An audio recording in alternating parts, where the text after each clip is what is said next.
এই কোরআন কি অন্যান্য সাধারণ কোনো কিতাবের মতো সাধারণ কোনো কিতাব? নিশ্চয়ই নয়। আল্লাহর তরফ থেকে আসা হেদায়াতের এমন এক ঐশী বাণী, এর শ্রেষ্ঠত্ব, এর মর্যাদা এত বেশি যে কোরআনের মতো শ্রেষ্ঠ কোনো মর্যাদা সম্পন্ন কিতাব আকাশের নিচে জমিনের উপরে কি আছে? প্রশ্ন হতে পারে, কি কারণে আল্লাহর কালাম, আল্লাহর কিতাবই কোরআন সবার থেকে শ্রেষ্ঠ? এর তো কিছু কারণ আছে। এমনি এমনি তো আল্লাহর কালাম সবার থেকে শ্রেষ্ঠ নয়, এর কারণ আছে। আল্লাহর কালাম মর্যাদার দিক থেকে ইউনিক, অনন্য, সম্মানের দিক থেকে এটা সর্বোচ্চ সম্মানিত জায়গায় আছে। এটি অন্যান্য ধর্মীয় গ্রন্থের মতো নয়। পৃথিবীতে আল্লাহ তাআলা অন্যান্য অনেক পয়গাম্বরদের কাছে অনেক আসমানি কিতাব পাঠিয়েছেন, তাওরাত, জাবুর, ইনজিল।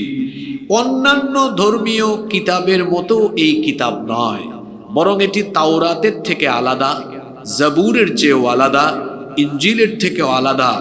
এক কথায় পৃথিবীর সকল গ্রন্থ, আসমানি কিতাব সমূহ একদিকে, আর আল্লাহর কালামের মর্যাদা, আল্লাহর কালামের শ্রেষ্ঠত্ব আরেক দিকে। এটা সবার থেকে অনন্য। আল্লাহু আকবার। এর কারণগুলো কি? অনেকগুলো কারণ আছে। তার মধ্যে 15টা কারণ আমি আপনাদের সামনে আজকে তুলে ধরব ইনশাআল্লাহ। শুরু হচ্ছে। এর 1 নম্বর কারণ হলো, কোরআন is a book that is most read in this world. কোরআনই হচ্ছে পৃথিবীর একমাত্র কিতাব যা পৃথিবীতে সবার থেকে বেশি তেলাওয়াত হয়, এবং এটা এমন ভাবে এত বেশি পরিমাণ তেলাওয়াত হয় যে দিবানিশি অনবরত 24 ঘন্টাই পৃথিবীতে আল্লাহর কালামের তেলাওয়াত হয়। সুবহানাল্লাহ কি বাড়ি গিয়ে বলবেন নাকি? পৃথিবীতে এমন কোন কিতাব আর আছে যেটা 24 ঘন্টা তেলাওয়াত হয়? কোরআন ছাড়া কোনো কিতাব আছে নাকি? কোনো কিতাব নাই। আপনি বলবেন, হুজুর এটা 24 ঘন্টা কেমনে পড়ে? আমরা তো 7-8 ঘন্টা অন্তত ঘুমাই, ওই টাইমে আবার কারা পড়ে? শোনেন, এটা বড় সায়েন্টিফিক কথা, এটা আমি আবেগতাড়িত হয়ে বলি নাই। মহাকাশ বিজ্ঞান এবং জ্যোতির্বিজ্ঞান নিয়ে যারা গবেষণা করেছেন তারা বলেন, পৃথিবীর ঘূর্ণায়মান গতি এবং আহ্নিক গতি আর বার্ষিক গতির ফলে পৃথিবীর বিভিন্ন স্থানে সময়ের ভিন্নতা রয়েছে। যেমন এখন আমরা পাবনার ঈশ্বরদীতে আলোচনা শুনছি, রাত এখন 10:30, কিন্তু পৃথিবীর সব জায়গায় এখন রাত 10:30 নয়। আমেরিকায় এখন দিন দুপুর 11:30, লন্ডনে এখন বিকেল কয়টা? 4টা, 4:30, বিকেল 4:30। তারপরে সৌদি আরবে এখন সন্ধ্যা 7:30, একটু পরে এশার আজান হবে। এখন কোন দেশে ফজরের আজান হবে, কোন দেশে জোহরের আজান হবে, কোন দেশে মাগরিব হবে, আসর হবে, এশা হবে। মহাকাশ নিয়ে যারা গবেষণা করেন, জ্যোতির্বিজ্ঞান নিয়ে যারা গবেষণা করেন, তারা গবেষণা করে দেখলেন পৃথিবীর এই ঘূর্ণায়মান গতি, আহ্নিক গতি আর বার্ষিক গতির কারণে সময়ের ভিন্নতা থাকায় পৃথিবীতে 24টা ঘন্টায় কোথাও না কোথাও আজান হয়। সুবহানাল্লাহ। তো আজান হলে মুসলমানরা কিসে দাঁড়ায়? নামাজে দাঁড়ায়। আচ্ছা, নামাজে আমরা কি কোরআন ছাড়া অন্য কোনো কিতাব থেকে তেলাওয়াত করি? নাকি ঈশ্বর দিতে এমন কোনো হুজুর আছে যারা আল্লাহু আকবার বলে বুখারী শরীফ এভাবে পড়ে, আল্লাহু আকবার? আন আবি হুরায়রা রাদিয়াল্লাহু আনহু قال قال রাসূল। পেছন থেকে আরেক মুসল্লি বলবে, হুজুর কি মাথা খারাপ করলো নাকি আজকে? কারণ আমরা সবাই জানি নামাজে দাঁড়িয়ে যে কিতাব থেকে তিলাওয়াত করতে হয় সেই কিতাবের নাম কি? সকলে বলি, সেই কিতাবের নাম কি? তো এটা তো বিজ্ঞানই বলে যে এই ঘূর্ণন গতি, আহ্নিক গতি আর বার্ষিক গতির ফলে সময়ের ভিন্নতা থাকায় সারা দুনিয়ায় সময়ের ভিন্নতা আছে, যার ফলে পৃথিবীতে 24 ঘন্টায় আজান হয়। এখন কোথাও ফজরের আজান, এখন কোথাও জোহরের নামাজ, কোথাও আসর, কোথাও মাগরিব, কোথাও এশা। আমরা ঘুমিয়ে থাকলেও, খাবার খেতে থাকলেও, আমরা ওয়াজ শুনলেও, ঘুমালেও দেখা যায় আল্লাহর কোনো না কোনো বান্দা পৃথিবীর কোনো না কোনো কোনায় কানায় নামাজে দাঁড়িয়ে আল্লাহর কালাম অনবরত পড়ছে। তার মানে পৃথিবীর একমাত্র কিতাব যা শ্রেষ্ঠত্ব এবং মর্যাদার দিক থেকে অনন্য, আল্লাহর কালামই পৃথিবীর একমাত্র মহাগ্রন্থ যা 1 সেকেন্ডও তেলাওয়াত বন্ধ হয় না, 24 ঘন্টাই তেলাওয়াত হয়। আল্লাহু আকবার। নাম্বার 2, কোরআন অন্যান্য কিতাব থেকে কেন আলাদা, এর শ্রেষ্ঠত্ব কেন সবার থেকে অনন্য? 2 নম্বর কারণ হলো nobody has ever bothered to read or heard the holy book Quran. এটা এমন এক ঐশী বাণী, এটা কেউ পড়লে, তিলাওয়াত করলে, রিসাইট করলে তার কোনোদিন বিরক্ত লাগে না, যে শুনে তারও কোনো বিরক্ত লাগে না। এখানে যে আপনারা সন্ধ্যার পর থেকে বসে আছেন, এখানে কোরআন বাদ দিয়ে যদি সামাজিক আর রাজনৈতিক কথা শুরু হয় 10 মিনিট পরে মানুষ আর পাবেন না। দেখবেন যারা পলিটিক্যাল পার্সন বক্তব্য দেয় 5-10 মিনিট পরে ঠোঁট শুকায় যায়, কি বলবে আর চিন্তা করে পায় না। কিন্তু আলেম ওলামা যখন কোরআন থেকে কথা বলেন, বলতে বলতে বলতে বলতে শেষ হয় না, কারণ এটা এমন এক জ্ঞানের দরিয়া, কিয়ামত হয়ে যাবে কিন্তু কোরআনে কারীমের কথা বলে বলে বা লিখে লিখে কশিন কালেও শেষ করা যাবে না। আল্লাহু আকবার। আল্লাহর কালাম এটা মর্যাদার দিক থেকে অনন্য, শ্রেষ্ঠত্বের দিক থেকে অনন্য। এটা এমন এক ঐশী বাণী, কেউ যদি এই কোরআন পড়ে কোনোদিন সে বিরক্ত হবে না, এমনকি যারা কোরআন শুনবে তারাও কখনো বিরক্ত হবে না। দেখবেন যারা গান শুনতে অভ্যস্ত, একটা গান রিলিজ হওয়ার পরে কয়েকদিন তারা যদি এই গান শুনে তারপরে বলে কি গান, কয়দিন আর শুনবো, এটা চেঞ্জ করো, শুনতে আর ভালো লাগে না। একটা কবিতা এটা যদি সে বারবার শুনে, কিংবা একটা বই যদি কেউ বারবার পড়ে আর তার মজা লাগে না। কিন্তু বলেন আপনারা অ্যাডাল্ট হওয়ার পর থেকে মসজিদে গিয়ে যান, যাওয়ার পরে সব সময় আপনারা একটা সূরা নিয়মিত শুনেন, হুজুর ওই সূরা দিয়ে প্রতিদিনই নামাজ আরম্ভ করেন। সূরাটার নাম হলো সূরাতুল ফাতিহা। এই যে আপনার জন্মের পরে অ্যাডাল্ট হওয়ার পর থেকে নিয়ে এখন পর্যন্ত বছরের পর বছর চলে যাচ্ছে, যুগের পর যুগ চলে যাচ্ছে, সব সময় নামাজে গিয়ে একটা সূরা শোনেন। কোনোদিন কি ঈশ্বরদী এলাকায় কেউ বিরক্ত হয়ে গিয়ে কমিটির কাছে বা মসজিদে মানুষের সামনে অভিযোগ করে বলেছে নাকি যে হুজুর কি এক সূরা পারে নাকি? সব দিন দেখি, প্রতিদিন দেখি এক সূরা দিয়ে নামাজ আরম্ভ করে কত আর শুনবো, শুনতে শুনতে ভালো লাগে না, হুজুর আপনি অন্য সূরা দিয়ে নামাজ আরম্ভ করেন। বলেন তো বিরক্ত হয়ে আজ পর্যন্ত পৃথিবীতে এমন কথা কেউ বলেছে নাকি? কিয়ামত পর্যন্ত বলার কোনো সম্ভাবনা বা সুযোগ আছে নাকি? বরং একই সূরা যখন আমরা ভিন্ন ভিন্ন আলেমের ভয়েসে শুনি, ভিন্ন রকম স্বাদ পাই, ভিন্ন রকম মজা পাই। কারণ আল্লাহর এমনও কিছু বান্দা আছেন, এরা যখন তাদের সুললিত কণ্ঠ দিয়ে কোরআন পড়েন, মনে হয় সুরের দরিয়ায় তখন মানুষেরা দোল খায়। যখন আপনি হারামাইন শরীফাইনে যাবেন, ও আল্লাহ, এখানে হাজার হাজার মানুষ আছেন যারা তোমার ঘরে এখনো যেতে পারেন নাই। যারা যেতে পারেন নাই, তুমি দয়া করে তোমার এই বান্দা বান্দীদেরকে তোমার ঘরের মেহমান বানিয়ে দিও, বলে না আমিন। যারা গিয়ে এসেছেন আল্লাহ তাদেরকে বারবার আপনি ডেকে নিয়েন, বলে না আমিন। ওখানে নামাজে দাঁড়ালে দেখবেন, আমাকে আল্লাহ বহুবার নিয়েছেন নিজের চোখে, এটা বারবার দেখার আমার সুযোগ হয়েছে। আল্লাহর কালামের মজাটা কেমন দেখেন। ওখানে তো লক্ষ লক্ষ মানুষ নামাজে দাঁড়ায়, বিশেষ করে রমজানুল মুবারকের মাসে 30 লক্ষ 35 লক্ষ পর্যন্ত মানুষ হয়ে যায়। এত বড় জামাত, এত বিশাল মানুষ নামাজে দাঁড়ায়।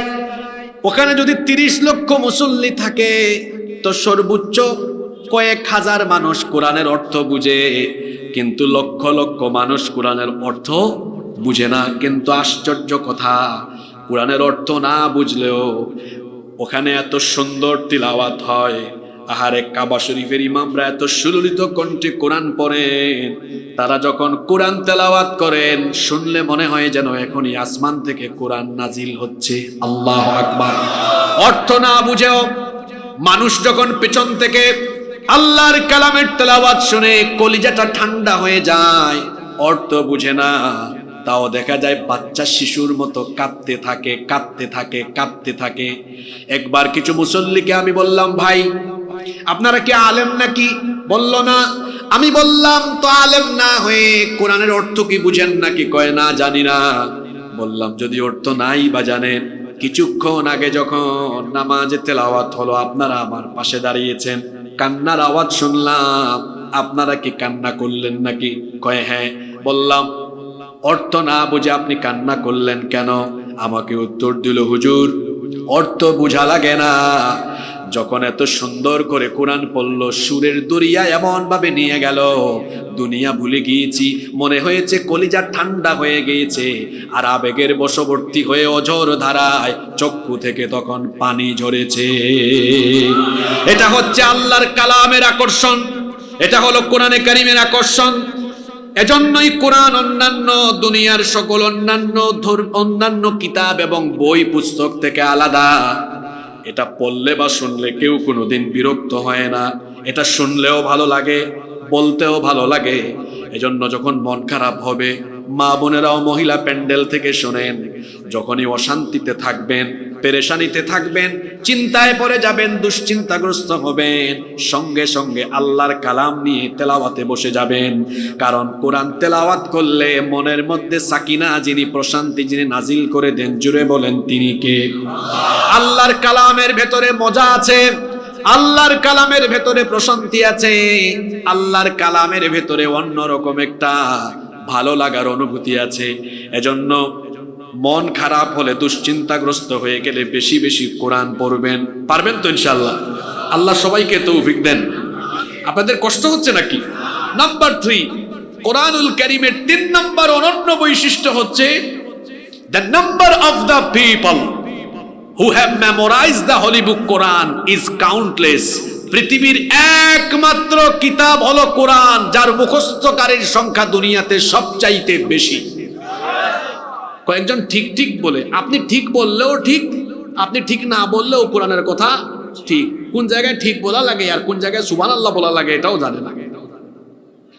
আল্লাহর কালামের যত মুখস্থকারী আছে, বলেন তো পৃথিবীতে অন্য কোন কালাম, অন্য কোন কিতাবের এত হাফেজ আছে?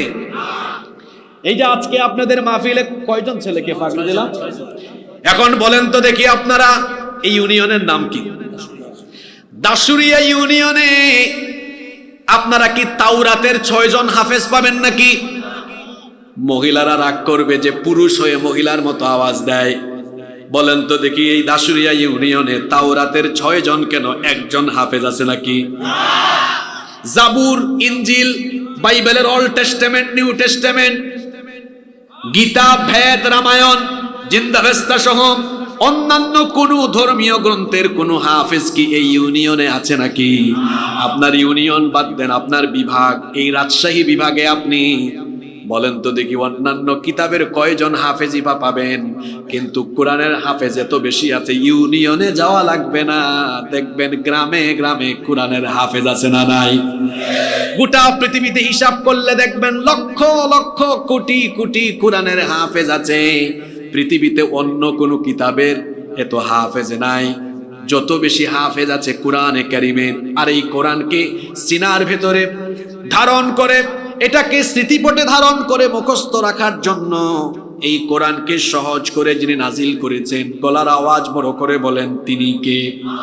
এজন্য রব্বুল আলামিন কোরআনুল কারীমের 54 নম্বর সূরা সূরাতুল কমারের 12 নম্বর আয়াতের মধ্যে বললেন, ওয়ালাকাদ ইয়াসসারনাল কুরআনা লিযিকরি ফাহাল মিন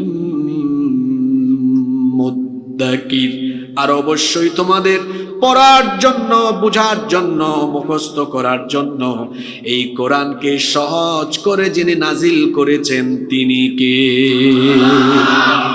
অনেকে মনে করে যে মাদ্রাসার ছাত্ররা সবচেয়ে দুর্বল, এদের খুব একটা মেধা নাই। আচ্ছা আপনারা বলেন তো, আপনাদের এই দাসুরিয়া, এই ঈশ্বরদী এলাকাকে আমি খুব ভালো চিনি, কারণ এখানে আমি প্রতি বছরই নিয়মিত আসি। এই এলাকার মানুষের সাথে আমার সুসম্পর্ক আছে। এই এলাকায় অনেক স্কুল কলেজ আছে। বলেন তো, যে কোনো কলেজের ছাত্রকে ডেকে এনে আপনি জিজ্ঞেস করেন যে তোমার তো একাডেমিক অনেকগুলো সাবজেক্ট আছে, তুমি কি তোমার একাডেমিক সাবজেক্টের যে কোনো একটা সাবজেক্টের আগাগুড়া একদম প্রথম পাতা থেকে শেষ পাতা পর্যন্ত মুখস্থ শোনাতে পারবে? আপনাদের কি মনে হয়? একটু জোরে বলেন। ওদের অবস্থা তো আমরা জানি, ওরা পরীক্ষার আগে সাজেশন খুঁজে, স্যারকে বলে স্যার একটা এক্সাম আউটলাইন বা গাইডলাইন দেন যাতে কম পড়ে কাম সারাই দিতে পারি। কোন কলেজ ইউনিভার্সিটিতে আপনি এমন পাবেন না তার সবগুলো বই বাদ দেন, একটা বইয়ের আগাগোড়া বলতে পারবেন। আর এখন তো কলেজ বিশ্ববিদ্যালয়ের অবস্থা খারাপ। এখন বেশিরভাগ প্রতিষ্ঠানে পড়ালেখা রেখে অতি রাজনীতিবিদ হতে যে আমার দেশের কলেজ বিশ্ববিদ্যালয়গুলোর অবস্থা এখন 12টা বেজেছে। এদেশের বিশ্ববিদ্যালয়গুলো এখন আন্তর্জাতিকভাবে অনেক জায়গায় এমন অবস্থা যে এদের একাডেমিক সাবজেক্টগুলোকে বা ডিপার্টমেন্টের কোর্সগুলোকে অনেকে মূল্যায়নও করে না, কারণ দেখতেছে যে এখান থেকে ভালো মানুষ বেরোচ্ছে না। হ্যাঁ, খালি রাজনীতি আর রাজনীতি, ঠিক না বেঠিক? এখানে হয়তো অনেক কলেজ বিশ্ববিদ্যালয়ের ভাইরা আছেন, আপনাদেরকে বলি, অনেকে আপনাদেরকে তাদের নিজেদের স্বার্থে ব্যবহার করে। কেউ কেউ আবার এলাকায় এলাকায় সামনে পিছনে আপনাদেরকে কৌশলে নিয়ে তার সামনে পিছনে আপনার ঘাম শ্রম মেহনতকে ব্যবহার করে তার স্বার্থ সিদ্ধি বা তার স্বার্থ হাসিল করে। আপনি ভালো করে শোনেন, এই যে আমি কথা বলছি, আমার শরীর থেকে ঘাম বেরোচ্ছে, আমাকে তো কেউ আব্বা ডাকলেও তার সামনে পিছনে ঘুরাইয়া আমার 1 ফোঁটা ঘাম সে খরচ করাতে পারবে না। কারণ হলো আমার শরীরের ঘাম, আমার তারুণ্য, আমার যৌবন, আমার ঘাম, আমার রক্ত আর যৌবন কোন নেতা নেত্রীর চামচামি করার জন্য আল্লাহ দেন নাই। যদি আমার তারুণ্য, আমার যৌবন, আমার ঘাম, আমার শ্রম, আমার রক্ত, আমার জীবন কাউকে দিতেই হয়, তাহলে সেটা আল্লাহর জমিনে আল্লাহর কুরআন প্রতিষ্ঠার জন্য দিব।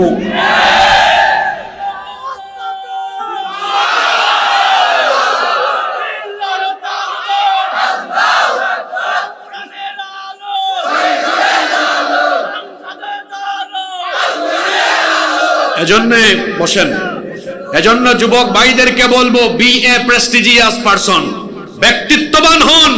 আপনি কেন মানুষের পিছনে ঘুরছেন? যারা কলেজে বিশ্ববিদ্যালয়ে পড়ো তোমাদেরকে বলছি, ফ্যাকাল্টি ফার্স্ট হও, তোমার ডিপার্টমেন্টে ফার্স্ট হও, তুমি গোল্ড মেডেলিস্ট হও, তুমি পড়াশোনা শেষ করে অক্সফোর্ডে যাও, ক্যামব্রিজে যাও, টেক্সাসে যাও, হার্ভার্ডে যাও, স্বপ্নকে বড় করো। তুমি কেন এখন মানুষের পিছনে পিছনে ঘোরো? তুমি তোমার যোগ্যতাকে এমন জায়গায় নিয়ে যাও যাতে সারা পৃথিবীর মানুষ তোমার পিছনে ঘুরে। চামচামি কইরো না। তুমি কি চামচা নাকি? চামচামি ছাড়ো, নিজের যোগ্যতা বাড়াও, আর নিজের ঘাম শ্রম মেহনত এটা যদি দিতেই হয় তাহলে আল্লাহর জমিনে আল্লাহর দ্বীন প্রতিষ্ঠার জন্য দেওয়া লাগবে। এর বাইরে যাওয়ার কোনো সুযোগ। বলছিলাম, মাদ্রাসার ছাত্রদেরকে অনেকে দুর্বল মনে করে। আপনি কলেজের ইউনিভার্সিটির একটা ছেলেকে জিজ্ঞেস করেন তো, ও তার একাডেমিক সাবজেক্ট থেকে যে কোনো একটা বইয়ের আগাগোড়া পড়তে পারবে? কিন্তু আপনাদের এলাকায় যে এতগুলো হাফেজি মাদ্রাসা আছে, গিয়ে যদি হাফেজ ছেলেদেরকে বলেন, বাবা তুমি কি কোরআনের প্রথম পৃষ্ঠা থেকে শেষ পৃষ্ঠা পর্যন্ত, এই যে এত বড় কোরআন 30 পারা, 30টা চ্যাপ্টার আছে এখানে, তুমি কি এটা শোনাতে পারবে? ও আপনারে দাওয়াত দিবে, সামনে রমজান মাস আসতেছে, আপনি আসিয়েন, প্রথম রমজানে আমি প্রথম পৃষ্ঠা শুরু করব, আর শেষ তারাবিতে আপনারে শেষ সূরাটা শোনায় দিব। সুবহানাল্লাহ পড়বেন না? অনেকে আছে মনে করে হুজুররা কি জানে।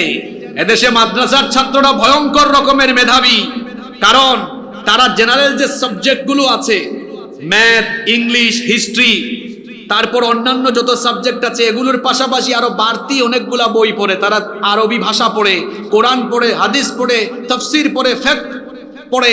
এই যে এতগুলো সাবজেক্ট পড়ে, এরা মেধাবী না হলে তো পারতো না। আর মাদ্রাসার ছাত্ররা যে মেধাবী এটা প্রমাণ হয়ে গিয়েছে। আমার দেশে ঢাকা বিশ্ববিদ্যালয় সহ দেখবেন পাবলিক বিশ্ববিদ্যালয়গুলোতে যখন ভর্তি পরীক্ষা হয়, স্কুল কলেজের ছেলেদেরকে পেছনে ফেলে দিয়ে মাদ্রাসার ছেলেরা ফার্স্ট হয়ে যায়। সম্মানিত উপস্থিতি, আমি বলছিলাম কোরআনে কারীম অন্যান্য সকল কিতাব থেকে আলাদা। এর 3 নম্বর কারণ, পৃথিবীতে এই কিতাবের মুখস্থকারীর সংখ্যা সবচাইতে কম না সবচাইতে বেশি? এজন্য এখানে আরেকটা জিনিস আছে, সেটা হলো আপনি অন্যান্য কোনো বই, কোনো লেখকের বইয়ের পাণ্ডুলিপি এবং প্রিন্টেড ভার্সন পুরায় ফেললে ওই বইকে দুনিয়া থেকে শেষ করে দিতে পারবেন, কিন্তু পৃথিবীর একমাত্র কিতাব কোরআন, আপনি যদি সারা দুনিয়ার সকল মুসহাফকে একত্রিত করে জ্বালিয়ে পুড়িয়ে ছাই করে দেন, বলেন তো পৃথিবী থেকে কোরআনকে কি মুছে দেওয়া যাবে? এমনিতে তো যাবে না। এর এক নাম্বার কারণ, এটাকে সংরক্ষণ করছেন কে?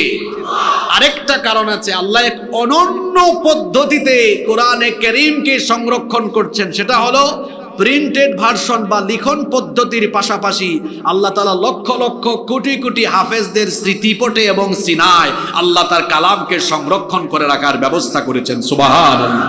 এজন্য হারাবে না, কোরআনওয়ালারাও হারাবে না। যারা কোরআনের পথে চলে তারা হারাবে না, পালাবে না, বরং কোরআনের বিরুদ্ধে যারা যাবে তারা হারাবে, পালাবে, ধ্বংসের আস্থা করে নিক্ষিপ্ত হয়ে যাবে। কোরআনওয়ালারা টিকে থাকে কারণ এদেরকে টিকায় রাখেন কে? আরো জোরে বলেন, টিকায় রাখেন কে? এজন্য আমরা কোরআনের সাথে আছি না নাই? কষ্ট হচ্ছে নাকি আপনাদের? নাম্বার 4, কোরআনুল কারীমের 4 নম্বর অনন্য বৈশিষ্ট্য হচ্ছে the entire Quran has been presented in poetic form. এত মজা লাগে এই কোরআন, কারণ কোরআনের আগাগোড়া মিনাল বিদায়া ইলান নিহায়া, ফ্রম স্টার্টিং টু এন্ডিং, শুরু থেকে শেষ পর্যন্ত গোটা কোরআন ছন্দময়। এক আয়াতের সাথে আরেক আয়াতের ছন্দের অভূতপূর্ব মিল রয়েছে। সুবহানাল্লাহ। পৃথিবীতে কোরআন বাদে অন্য কোন কিতাবের ভেতরে আপনি এত সুন্দর, এত চমৎকার ছন্দমিল পাবেন না। কিন্তু কোরআন পড়লেই মজা লাগে। তার কারণ হলো কোরআন তেলাওয়াত করলেই দেখবেন আগের আয়াতের সাথে পরের আয়াতের ছন্দগত এক অসাধারণ মিল আছে। যে সূরাই পড়বেন দেখবেন ছন্দের মিল আছে। যেমন আসেন আমরা এমন একটা সূরা পড়ি যে সূরা 3 বার পড়লে পরে গোটা কোরআন তেলাওয়াতের সওয়াব আল্লাহ আমলনামায় দিয়ে দেন। সুবহানাল্লাহ। এই সূরাটার নাম হলো সূরাতুল ইখলাস। আমার সাথে সকলে সওয়াবের নিয়ে তো একটু তেলাওয়াত করেন তো দেখি। কুল হুয়াল্লাহু আহাদ আল্লাহুস সামাদ লাম ইয়ালিদ ওয়া লাম ইউলাদ ওয়া লাম ইয়াকুল লাহু কুফুয়ান আহাদ। একটু কনসেন্ট্রেট হন, দেখেন তো কি ছন্দমিল।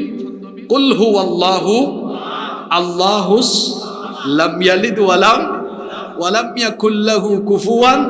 বলেন তো সবগুলো আয়াতে ছন্দমিল আছে না? আসেন পরের সূরায় যান। কুল আউযু বিরাব্বিল ফালাক মিন শাররি মা। দেখছেন কি মিল? পরের সূরায় যান। কুল আউযু বিরাব্বিন মালিকিন ইলাহিন। সূরা কাউসার পড়েন। ইন্না আ'তাইনাকাল ফাসাল্লি লিরাব্বিকা ওয়ান ইন্না শানিআকা হুয়াল। যেখানেই যাবেন ছন্দমিল পাবেন। সূরা ইনফিতার পড়েন। ইযাস সামাউ ফাতারাত ওয়া ইযাল কাওয়াকিবু ইনতাসারাত ওয়া ইযাল বিহারু ফুজ্জিরাত ওয়া ইযাল কুবুরু বুসিরাত আলিমাত নাফসুম মা কদ্দামাত ওয়া আখারাত। মিল আছে না নাই? আবার আপনি কোরআনুল কারীমের অত্যন্ত সুন্দর এবং চমৎকার সূরা রহমান তেলাওয়াত করেন, সেখানেও আপনি ছন্দের মিল পাবেন।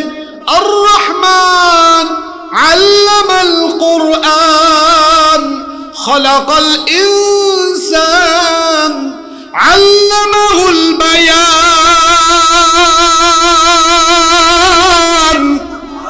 এক আয়াতের সাথে পরের আয়াতের ছন্দের মিল। যেখানেই আপনি যাবেন এমন অসাধারণ অভূতপূর্ব মিল খুঁজে পাবেন। কারণ কোরআনের শুরু থেকে শেষ পর্যন্ত গোটা কিতাবকে ছন্দের অসাধারণ মিল দিয়ে যিনি নাজিল করেছেন তিনি কে?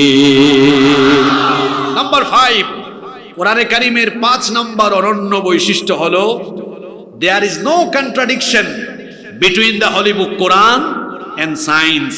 কোরআনের সাথে বিজ্ঞানের কোনো দ্বন্দ্ব নাই।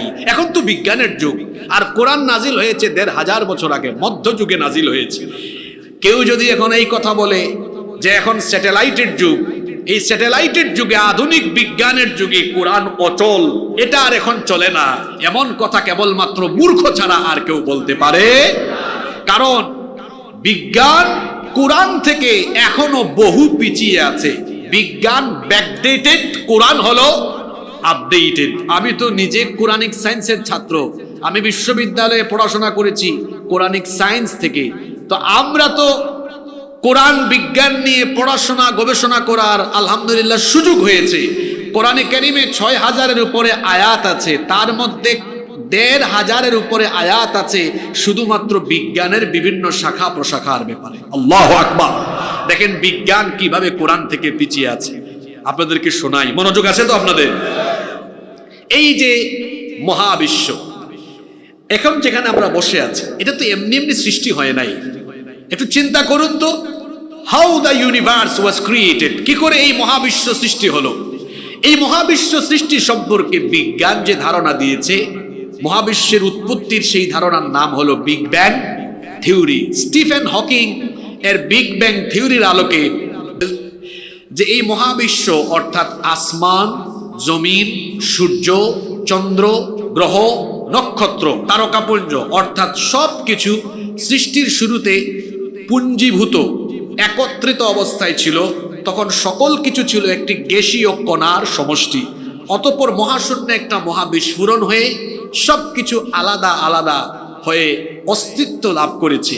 আর বিস্ফোরণের মাধ্যমে সবকিছু আলাদা হয়ে যে অস্তিত্ব লাভ করলো, বিজ্ঞান এটার নাম দিয়েছে বিগ ব্যাং থিওরি, যেটা বর্তমান পৃথিবীর সবচেয়ে আলোচিত তথ্য। আশ্চর্যের কথা হলো, কি করে এই মহাবিশ্ব সৃষ্টি হয়েছে। বিজ্ঞান এটি গবেষণা করে যে তথ্য কিছু কাল আগে দুনিয়ার মানুষকে দিয়েছে। কোরআন তো আপনি পড়লেন না, নিজে শিখলেন না, সন্তানকেও শিখালেন না, মনে করেছেন এটা ওই ফুরফুরার হুজুরের কাছে গেলে, পাশে ফুরফুরা দরবার আছে না, ফুরফুরার হুজুরের কাছে গেলে শুধু কোরআন পড়ে আমারে ফু দিবে। অনেকে মনে করে এটা মনে হয় শুধুমাত্র ঝাড়ফুকের কিতাব, কেউ বা মনে করে এটা শুধু রমজান মাসে তারাবি দেওয়ার কিতাব, কেউ মনে করে এটা শুধুমাত্র মোল্লা মৌলবী হুজুরদের কিতাব। আশ্চর্য, মুসলমান সে জানেও না এটা হলো জ্ঞান বিজ্ঞানে পরিপূর্ণ এক হেদায়াতের মহাগ্রন্থ, যেখানে বিজ্ঞানের অনেক থিওরি আল্লাহ ঢুকায় দিয়েছেন। আপনার বিজ্ঞান মহাবিশ্ব সৃষ্টি সম্পর্কে যে ধারণা দিয়েছে, যে বিগ ব্যাং থিওরির কথা বলেছে, এটা আজ থেকে ১,৫০০ বছর আগে আল্লাহ তাআলা মহাবিশ্ব উৎপত্তির কথা কোরআনে কারিমের ভেতরে ঢুকায়া দিয়েছেন। আল্লাহু আকবার। কিন্তু দুঃখের ব্যাপার হলো আপনার এটা পড়ার সময় নাই, বুঝার সুযোগ হয় নাই। আপনি বাড়িতে গিয়ে কোরআন খুলুন, খুলে দেখুন কোরআনে কারিমের ২১ নম্বর সূরা সূরাতুল আম্বিয়া এর ৩০ নম্বর আয়াতে রব্বুল আলামিন বলছেন, আওয়ালাম ইয়ারাল্লাযীনা কাফারু আন্নাস সামাওয়াতি ওয়াল আরদা কানাতা রাতকান ফাফাতাকনাহুমা। অবিশ্বাসীরা কি দেখে না, আসমান সমূহ আর জমিন সৃষ্টির শুরুতে একত্রিত অবস্থায় ছিল। আসমান উপরে আর জমিন নিচে ছিল না। আল্লাহ বলছেন সৃষ্টির শুরুতে আসমান আর জমিন এইভাবে লাগানো ছিল, একত্রিত অবস্থায় ছিল। ফাফাতাকনাহুমা, অতঃপর আমি আমার মহা ক্ষমতা বলে এটাকে সেপারেট করে দিয়েছি। কোরআনের একটা মজা হলো, এক আয়াতের তাফসীর অন্য আয়াতে পাওয়া যায়। কি করে এটা আলাদা করা হলো? কোরআনে কারীমের ৪১ নম্বর সূরা হামিম আস-সাজদা এর ১১ নম্বর আয়াতে আল্লাহ বলে দিলেন, ثم استوى إلى السماء وهي دخان فقال لها وللأرض ائتيا طوعا أو كرها قالتا آتينا طائعين। আল্লাহ তাআলা বলছেন, অতঃপর আমি যখন ধোঁয়াশাচ্ছন্ন আকাশের দিকে মনোনিবেশ করলাম, যখন আসমান জমিন সবকিছু লাগানো ছিল, একসাথে ছিল, আল্লাহ একটা বিস্ফোরণ ঘটালেন। কোথাও আগুন লাগলে বলেন তো সেখানে ধোঁয়া সৃষ্টি হয় কি হয় না?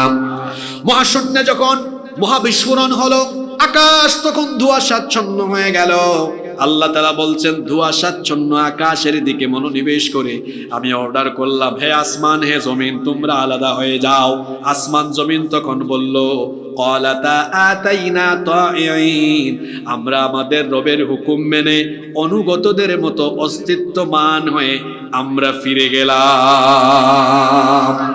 1979 সালে সৌদি আরবের রাজধানী রিয়াদে একটি কনফারেন্স হয়েছিল। সেই কনফারেন্সের নাম ছিল মুক্তামার আশ-শাবাব, ইউথ কনফারেন্স। সেই কনফারেন্সে উপস্থিত ছিলেন ইউনাইটেড স্টেট অফ আমেরিকার বিখ্যাত সায়েন্টিস্ট বালমার।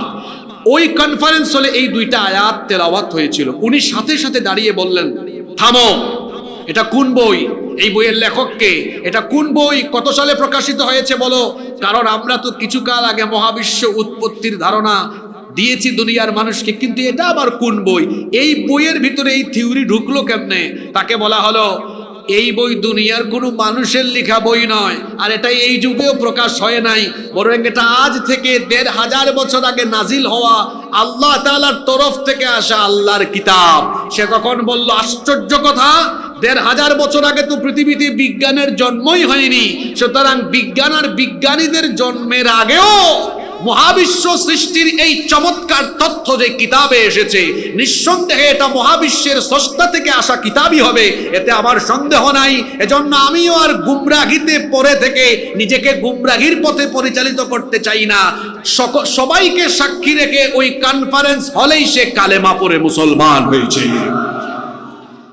বিজ্ঞান যত উন্নত হচ্ছে, পৃথিবীর বিজ্ঞানীরা সারেন্ডার করে কোরআনের সামনে মাথা নত করে দিতে বাধ্য হচ্ছে, কিন্তু আমার দুঃখ হয় বিজ্ঞানীরা কোরআনের সামনে মাথা নত করলো, মুসলমানরা আবুল কালাম আব্দুস সাত্তার নাম নিয়ে কোরআনের কাছে না এসে শয়তানের তৈরি করা মতবাদের কাছে গিয়ে মাথা নত করে দিয়েছে।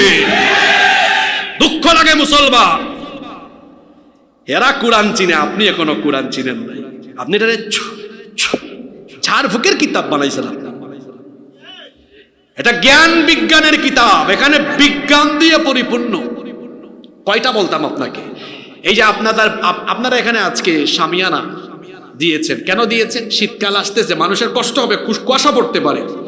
আপনাদের বাসা বাড়িতে, আপনাদের বাড়িতে টিনের চাল কিংবা পাকা ছাদ আছে না? কথা বলেন না কেন, আছে না? কেন এটা দিয়েছেন? একটু সংক্ষেপেই বলে ফেলেন যে প্রোটেকশন এবং সিকিউরিটির জন্য, বাসা বাড়ির নিরাপত্তার জন্য। নইলে শীতকালে কুয়াশা পড়বে, গরমকালে রোদের তাপ লাগবে, আবার বর্ষাকালে বৃষ্টি পড়বে। অর্থাৎ আমরা আমাদের বাসা বাড়িতে ছাদ দিয়েছি আমাদের সিকিউরিটি, আমাদের প্রোটেকশনের জন্য। মুসলমানেরা, মাথার উপরে যে আল্লাহ তাআলা আসমান বানিয়েছেন, আপনাদের কি মনে হয় ওইটা কি আল্লাহ তাআলা এমনি এমনি বানিয়েছেন নাকি? জোরে বলেন, এমনি এমনি বানিয়েছেন? কেন আল্লাহ বানিয়েছেন? শুনেন তাহলে কেন আল্লাহ বানিয়েছেন। রব্বুল আলামিন এটা কোরআনে কারীমে এভাবে বলছেন, ওয়াজআলনাস সামাআ সাকফাম মাহফুযা ওয়া হুম আন আয়াতিহা মুআরিদুন। আর এভাবে করে আমি আসমানকে তোমাদের মাথার উপরে, এটাকে তোমাদের জন্য সুরক্ষিত ছাদ বানিয়েছি। সাকফাম মাহফুযা মানে হলো সুরক্ষিত ছাদ। কথা বুঝে থাকলে বলেন তো, আসমানকে কি বানানো হয়েছে? না শুধু ছাদ না, আমি কিন্তু আরেকটা শব্দ বলেছি এখানে, সুরক্ষিত, সুরক্ষিত ছাদ। The sky has been build as a roof for the protection of the earth. এই আসমানকে আল্লাহ পৃথিবীর সুরক্ষার জন্য সুরক্ষিত ছাদ বানিয়েছেন। এটা কোরআনের কথা। আজকের বিজ্ঞান কি বলেছে? বিজ্ঞানীরা গবেষণা করে দেখেছে যে এই আকাশের উপরে মহাশূন্যে বায়ুমণ্ডলীয় 7টা স্তর আছে। এটা তো এখন তারা বলছে, কোরআনে তো আল্লাহ বলেই দিয়েছেন সাবআ তারাইক, আল্লাহ বলেছেন 7 স্তর বিশিষ্ট আকাশ। সুবহানাল্লাহ পড়বেন না? আর বিজ্ঞান তো কিছু কাল আগে বলেছে, এখানে সায়েন্সের ছাত্ররা আছে, তারা তো জানে বায়ুমণ্ডলীয় স্তর আছে না, stratosphere, troposphere, ionosphere, magnetosphere, ozone layer, exosphere, এগুলো আছে না? আছে। এখন সাধারণ মানুষকে এটা কি করে বুঝায়? আসেন সহজ করে বুঝাই। এটা হলো ফিল্টারের মতো, পানির ফিল্টার দেখছেন না, যে আপনার দূষিত পানি বা যে পানি বিশুদ্ধ না কিন্তু ফিল্টারিং করেন, দেখবেন 6-7 স্টেপে এটা কি হয়ে যায়? বিশুদ্ধ হয়ে যায়, পিউরিফাই হয়ে যায়। আল্লাহ বলছেন আমি আকাশের উপরে বায়ুমণ্ডলীয় স্তর সৃষ্টি করেছি। কাদের সুরক্ষার জন্য? পৃথিবীর সুরক্ষার জন্য। কাদের জন্য? মানে পৃথিবীতে যারা আছে, মানুষ, জিন, পশু পাখি, উদ্ভিদ, সবার সুরক্ষার জন্য এটাকে আল্লাহ সুরক্ষিত কি বানিয়েছেন? আসেন, সুরক্ষিত ছাদ কেন? মনোযোগ আছে নাকি আপনাদের? আচ্ছা, আমি আজকে আপনাদের স্টেজে আসার আগে দেখেছি আজকের টেম্পারেচার এখন 20 ডিগ্রি, হয়তো এখন আর একটু কমছে, 20 ডিগ্রি। এখন দিনের বেলা ছিল সেটা কত, আজকে দেখেছি 26 ডিগ্রি। সূর্য হলো পৃথিবী থেকে 15 কোটি কিলোমিটার দূরে। 15 কোটি কিলোমিটার দূর থেকে সূর্য আমাদেরকে হিট করে, আর সূর্যের আলো পৃথিবীতে আসতে সময় লাগে 8 মিনিট 10 সেকেন্ড। সূর্যের আলো এটা কত বেশি, এর টেম্পারেচার কেমন? আমার সামনে অনেকগুলো লাইট আছে, এখানেও আছে, এটা অপারেটর বলতে পারবে। হয়তো এগুলা 50 ইউনিট বা 100 ইউনিট, এগুলার পাওয়ার একটু বেশি। আপনারা বলেন তো, গোটা পৃথিবীকে আলোকিত করে কয়টা লাইট? জোরে বলেন, কয়টা লাইট? ওইটার পাওয়ার কত আপনি জানেন? একটু গুগল শরীফে সার্চ করে দেখিয়েন। বিজ্ঞানীরা বলেছেন যে সূর্যকে যে টেম্পারেচার দেওয়া হয়েছে তার পরিমাণ হলো 1,40,00,000 সেন্টিগ্রেড তাপমাত্রা। আল্লাহু আকবার বলবেন না? আচ্ছা, সূর্যের কাছে আছে কত? 1,40,00,000 সেন্টিগ্রেড। আপনারা আজকে দিনের বেলা পাইছেন কত? 26 ডিগ্রি। এখন মাথায় একটু চিন্তা আসে না যে বাকিটা কই গেল? পুরাটা আসতো না কেন? পুরাটা আসে নাই কেন? এবার শোনেন, পুরাটা আসলে মাথার চান্দি ফেটে যাবে, গাছপালা জ্বলে যাবে, পশু পাখি মরে যাবে, মানুষ মরে যাবে।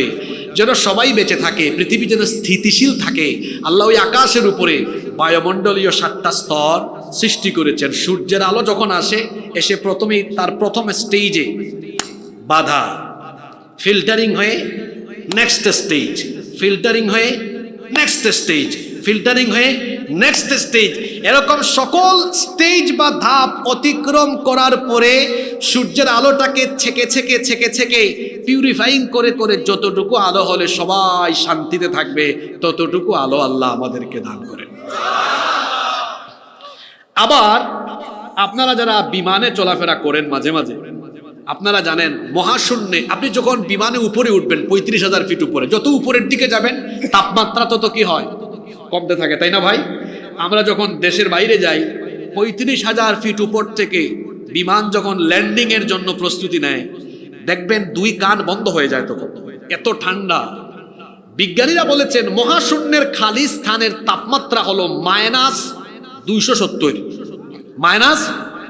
আমাদের দেশের মানুষ তো মাইনাস বুঝেও না, কারণ পায় না তারা। সর্বোচ্চ শীত এই পঞ্চগড়, ঠাকুরগাঁও, দিনাজপুরে এই অঞ্চলের দিকে পড়ে, কিন্তু মাইনাস বাংলাদেশে কোনোদিনও হয় না। আমি 2017 সালে একবার ভারতের হিমাচল প্রদেশের সিমলা, মানালি এই অঞ্চলগুলো ভিজিট করেছিলাম। তো ওখানে খুব ঠান্ডা থাকে। আমি 3 দিন ওখানে ছিলাম, তাপমাত্রা ছিল -4। এটা ছিল আমার জীবনের প্রথম মাইনাস তাপমাত্রা দেখা। আমার প্রায় 1 সপ্তাহ জ্বর ছিল, এত ঠান্ডা, 3-4টা কাপড় পরার পরেও কি লাগে? শীত লাগে। ওটা -4। আর বিজ্ঞানীরা বলছেন মহাশূন্যের খালি স্থানের তাপমাত্রা হলো -270। এটা যদি পৃথিবীতে আসে, পৃথিবীর সবকিছু হিমবা হয়, একদম বরফে শীতল হয়ে যাবে, ওইটাও আসতে পারে না। ওই যে পিউরিফাইং হয়ে যায়, বায়ুমণ্ডলীয় স্তর থাকার কারণে এটা আসতে পারে না। যতটুকু থাকলে আমরা বাঁচবো, আল্লাহ অতটুকুই দেন। সুবহানাল্লাহ। বিজ্ঞান আজকে এটা বলছে যে আকাশ সুরক্ষিত ছাদ, আর আল্লাহ 1,500 বছর আগে কোরআনে বলেছেন আসমানকে তোমাদের জন্য সুরক্ষিত ছাদ বানিয়েছি। চিৎকার করে বলেন, কোরআন আগে না বিজ্ঞান আগে? জোরে বলতে হবে, কোরআন আগে না বিজ্ঞান আগে? আপনাদেরকে আরেকটা জিনিসের সাথে পরিচয় করায় দিই, ফিঙ্গারপ্রিন্ট। আঙ্গুলের ছাপ দেন না আপনারা টিপসই? আচ্ছা বলেন তো, কারো ফিঙ্গারপ্রিন্টের সাথে কি অন্য কারো ফিঙ্গারপ্রিন্টের কোনো মিল আছে? পৃথিবীতে 1800 সালের আগে এটা কেউ জানতো না যে ফিঙ্গারপ্রিন্ট ভিন্ন ভিন্ন। এটা সর্বপ্রথম আবিষ্কার হয়েছে ইংল্যান্ডে। ব্রিটিশ বিজ্ঞানী উইলিয়াম হার্সাল মানবদেহের উপরে গবেষণা চালিয়ে সর্বপ্রথম এই তথ্য আবিষ্কার করেন। ইংল্যান্ডে এটার প্রচলন শুরু হয়, তারপরে গোটা দুনিয়া এটা ছড়িয়ে যায়। বিজ্ঞান নিয়ে যে আপনি এত ফুটানি করেন, আর কোরআন এটাকে মুল্লাদের কিতাব মনে করলেন, পড়লেন না, শিখলেন না, বুঝলেন না। আপনি কি জানেন নাকি যে ফিঙ্গারপ্রিন্ট 1800 সালের পরে মানুষ জেনেছে? এখন তো 2025 সাল, তার মানে আজ থেকে মাত্র 200 বছর আগে পৃথিবীর মানুষ ফিঙ্গারপ্রিন্ট সম্পর্কে জেনেছে, কিন্তু আল্লাহর কালামের ভেতরে আল্লাহ তাআলা আজ থেকে আরো ১৫০০ বছর আগে এই ফিঙ্গারপ্রিন্টের কথা এভাবে বলেছেন।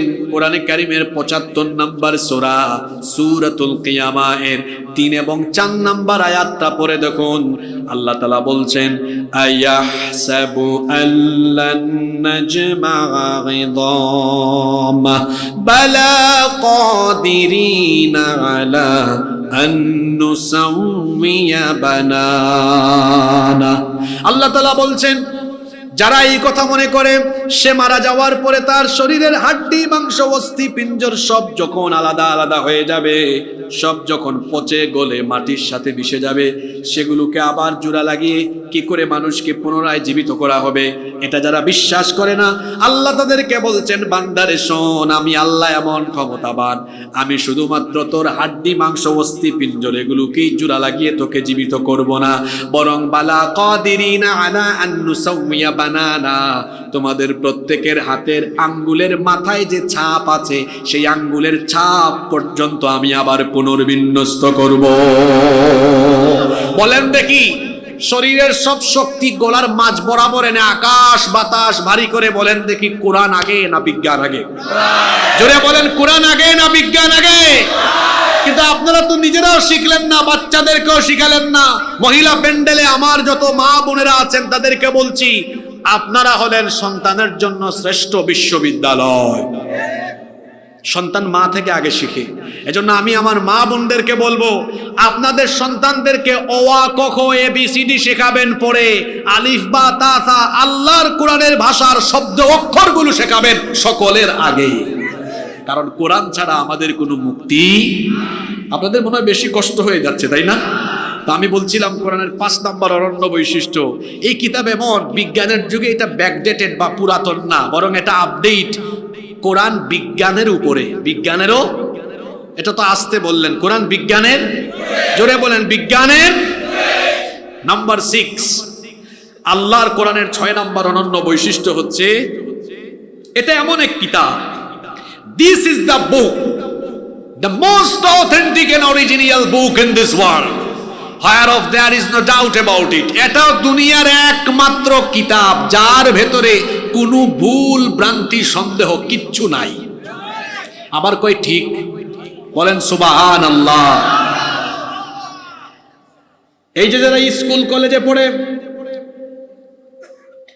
তাদেরকে তাদের বোর্ড থেকে যে বই দেওয়া হয়, সেখানে দেখবেন টাইপিং মিস্টেক, প্রিন্টিং মিস্টেক অথবা ইনফরমেটিভ মিস্টেক, তথ্যগত ভুলভ্রান্তি থাকে। মানুষের লেখা যে কোনো কিতাবের ভেতরে, যে কোনো বইয়ের ভেতরে ভুল ভ্রান্তি পাওয়া এটা অস্বাভাবিক ব্যাপার নয়, কারণ মানুষ মাত্রই ভুল। কিন্তু বলেন তো, কোরআনে কারিমের ভেতরে এমন কোনো ভুল আছে নাকি? আমরা কোনো বই হাতে নিলে দেখি বইয়ের লেখক বা সম্পাদক বলেন, যদি এই বই পড়তে গিয়ে কোথাও কোনো ভুল ত্রুটি পান আমাদেরকে জানাবেন, পরবর্তী বছর আমরা এটা ঠিক করে দিব, বা নেক্সট পরবর্তী সংস্করণে এটা আমরা ঠিক করব, সংশোধন করব। কোরআনের শুরুতে কি আল্লাহ এমন কিছু বলেছেন নাকি, আমার বান্দারা তোমরা কোরআন পড়ো, কোথাও ভুল টুল পাইলে আমারে জানাইও, পরে আমি ঠিক করে দিব না? এমন কথা কি কোরআনে আছে নাকি? বরং শুরুতেই আল্লাহ বলে দিয়েছেন, পড়েন আমার সাথে, যালিকাল কিতাবু লা রাইবা ফীহি হুদাল লিল মুত্তাকিন। এটা এমন কিতাব যার মধ্যে সন্দেহের কোনো অবকাশ নাই। সুবহানাল্লাহ পড়েন। নাম্বার 7, কোরআনে কারীমের 7 নম্বর অনন্য বৈশিষ্ট্য হলো, it's quite impossible to create a book like Holy Quran. কোরআনের মতো কোরআন বানানো কারো দ্বারা কি সম্ভব? আপনি একটা বই লিখেছেন, আরেকজন চেষ্টা করলে আপনার বইয়ের মতো কিংবা আপনার থেকে আরো ভালো বই লিখতে পারবে। আপনি ভালো বক্তব্য জানেন, আপনার চেয়ে ভালো বক্তব্য আরেকজন দিতে পারবে। আপনি ভালো খেলতে পারেন, আপনার চেয়ে ভালো আরেকজন খেলতে পারে। কিন্তু বলেন তো, আল্লাহর কালামই কোরআনের মতো, কোরআনের সমতুল্য কোনো কিতাব কি, অথবা কোরআনের সমতুল্য কোনো সূরা বা আয়াত কি কেউ কখনো বানাতে পারবে নাকি? যেই যুগে কোরআন নাজিল হয়েছে সেই যুগে আল্লাহ চ্যালেঞ্জ দিয়ে রেখেছেন, কোরআনের ব্যাপারে কারো যদি সন্দেহ থাকে তাহলে সে যেন আল্লাহর এই চ্যালেঞ্জকে গ্রহণ করে।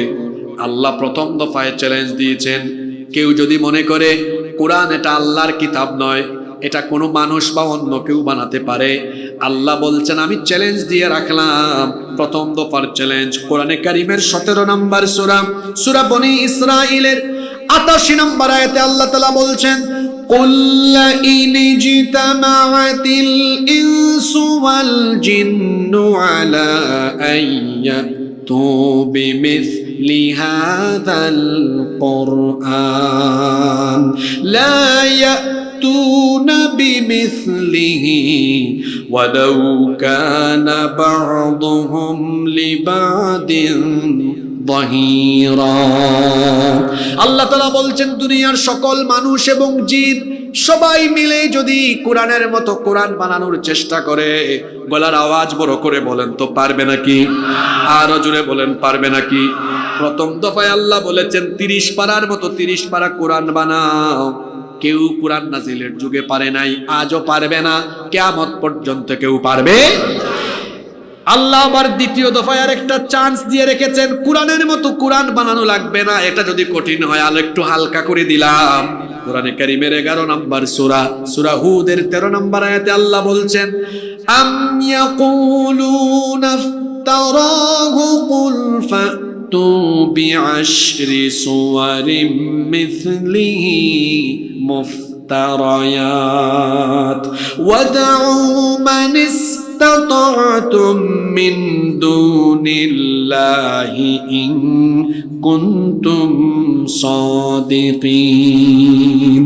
আল্লাহ তাআলা বলছেন আর একটু হালকা করে দিলাম, শোনো, পুরা কোরআনের মতো কোরআন বানানো লাগবে না, যদি পারো তো কোরআনের 10টা সূরার মতো 10টা সূরা বানাও। কোরআন নাজিলের যুগে কেউ পারে নাই, আজকের যুগে কিংবা কিয়ামত পর্যন্ত বলেন তো কেউ পারবে নাকি? তৃতীয় দফায় আল্লাহ বলছেন বিষয়টা আরেকটু হালকা করে দিলাম, এখন 10টা সূরাও লাগবে না, আরেকটু কমায় দিলাম। কোরআনে কারীমের 52 নম্বর সূরা, আল্লাহ তাআলা কোরআনে কারীমের 52 নম্বর, আল্লাহ তাআলা কোরআনে কারীমের 2 নম্বর সূরা সূরাতুল বাকারা এর 23 নম্বর আয়াতে বলছেন, ওয়া ইন কুনতুম ফি রাইবিম মিম্মা নাযালনা আলা আবদিনা فأتوا بسورة من مثله وادعوا شهداءكم من دون الله إن كنتم صادقين। আমি আমার বান্দার উপরে যা নাজিল করেছি সে ব্যাপারে যদি তোমাদের কোনো সন্দেহ হয়, তাহলে আমার বান্দার উপরে আমি যে 114টা সূরা নাজিল করেছি, এর আগে তো আল্লাহ চ্যালেঞ্জ দিয়েছিলেন 10টা সূরার মতো 10টা সূরা বানাও। আল্লাহ এবার হালকা করে দিয়ে বলছেন 10টাও লাগবে না, পারলে একটা সূরার মতো একটা সূরা বানাও। বলেন তো কোরআন নাজিলের যুগ থেকে নিয়ে আজ অবধি, আজ থেকে নিয়ে কিয়ামত পর্যন্ত আল্লাহর দেওয়া এই চ্যালেঞ্জকে মোকাবেলা করার মতো কেউ আছে নাকি? আরো জোরে বলেন আছে নাকি? কোরআনের মতো কোরআন বানাতে গেলেই ধরা খাবে, ধরা খাবে না? ধরা খেয়ে যাবে। এই যে মুসাইলামাতুল কাযযাব, তার নাম শুনছেন না আপনারা? ভণ্ড নবী। নবীজির পরে কি পৃথিবীতে কোনো নবী আসবে? তবে ভণ্ড নবী আসবে। কতজন? 30 জন। নবীজির পরে কিয়ামতের আগে নিজেদেরকে মিথ্যা নবুয়তের দাবিদার হয়ে ভণ্ড নবী হিসেবে নিজেকে দাবি করবে কয়জন? এটা আমার কথা নয়, বুখারী শরীফের হাদিস। আল্লাহর নবী বলেছেন, লা তাকুমুস সাআহ, ততদিন পর্যন্ত কিয়ামত হবে না, হাত্তা ইয়াবআসা দাজ্জালুনা কাযযাবুন করিবুম মিন 30, যতদিন পর্যন্ত আমার পরে 30 জন ভণ্ড নবী না আসবে ততদিন পর্যন্ত কিয়ামত হবে না। ইতিমধ্যে এখন পর্যন্ত ভণ্ড নবী হিসেবে নিজেকে দাবি করেছে 27 কিংবা 28 জন। আমাদের এই সাব কন্টিনেন্টেও একজন তাকে ভণ্ড নবী বলে দাবি করেছে, তার নাম হলো মির্জা গোলাম আহমদ কাদিয়ানি। আমি যে মুসাইলামার কথা বলছিলাম, সেও নিজেকে নবী বলে দাবি করলো।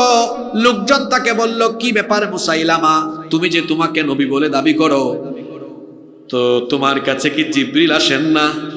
ওইদিকে তো মুহাম্মদ, আমরা বলি সাল্লাল্লাহু আলাইহি ওয়াসাল্লামের কাছে রেগুলার জিবরিল যাওয়া আসা করেন, তোমার সাথে কি জিবরিলের দেখা সাক্ষাৎ হয় না, মিটিং হয় না?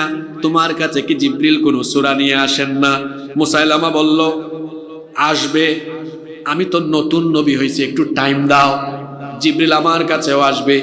কিছুদিন পরে লোকজনকে সে ডাকলো, ডেকে বলল, গত রাতেই জিবরিল আমার কাছে এসেছিলেন।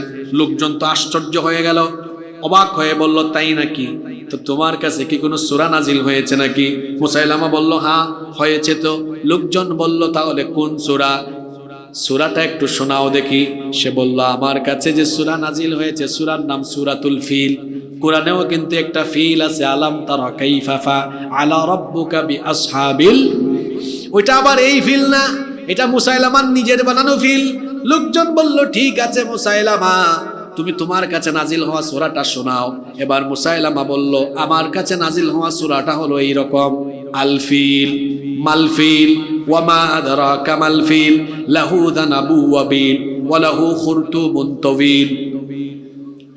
অর্থটা কেমন? আল ফিল হাতি, মাল ফিল হাতি কি, ওয়া মা আদরাকা মাল ফিল আপনি কি জানেন হাতি কি? এজন্য হাতির রচনা শুরু হয়েছে। লাহু যানাবু ওয়াবিল তার লেজ আছে, ওয়া লাহু খুরতুবুন তাওয়িল তার লম্বা একটা সুর আছে। লোকজন এটা শোনার পরে বলল, মুসাইলামা তুমি যে হাতির রচনা শোনাইছো, এটা শুনে আমরা বুঝছি তুমি যেই কায়দার সূরা ওই কায়দার। এই সূরা প্রমাণ করে তুমি একটা ভণ্ড, মিথ্যাবাদী, প্রতারক আর ধোঁকাবাজ। আল্লাহর কালামের মতো কালাম, কোরআনের মতো কোরআন পৃথিবীতে কেউ কশ্চিন কালেও বানাতে পারবে। নাম্বার 8, কোরআনের 8 নাম্বার বৈশিষ্ট্য হলো Almighty Allah protects the holy book Quran. কোরআনকে হেফাজত করছেন কে? আর জোরে বলেন, কোরআনকে যিনি হেফাজত করছেন তিনি কে? কোরআনে কারীমের 15 নম্বর সূরা সূরাতুল হিজরের 9 নম্বর আয়াতে আল্লাহ বলছেন, ইন্না নাহনু নাযালনা যিকরা ওয়া ইন্না লাহু লাহাফিযুন।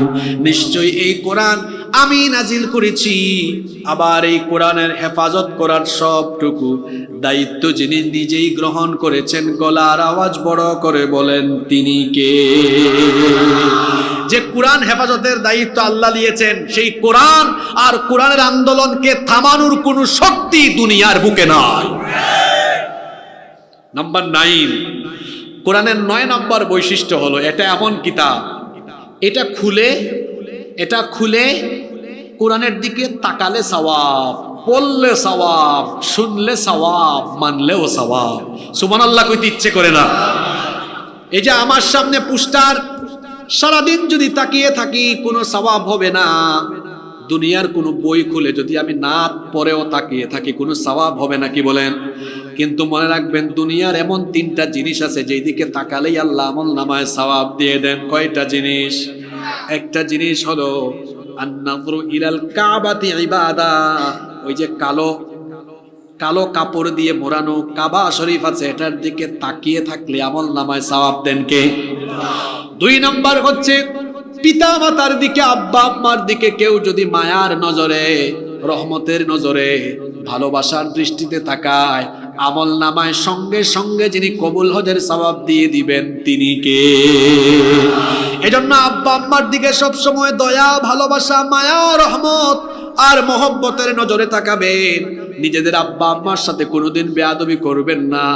বাবা মাকে ভালোবাসবেন, খরচ করবেন, অসুস্থ বাবা মাকে চিকিৎসা করাবেন, আব্বা আম্মাকে মাথার তাজ বানিয়ে রাখবেন, বাবা মায়ের জন্য সবচেয়ে বেশি খরচ করবেন, বাবা মাকে নিজের হাতে খাইয়ে দিবেন, আব্বা আম্মার কাপড় চোপড় ধুয়ে দিবেন, রাতের বেলা মাথাটা টিপে হাত পা টিপে দিয়ে ঘুম পাড়াবেন, আব্বা আম্মার খেদমত করবেন, আব্বা আম্মার খেদমত করবেন।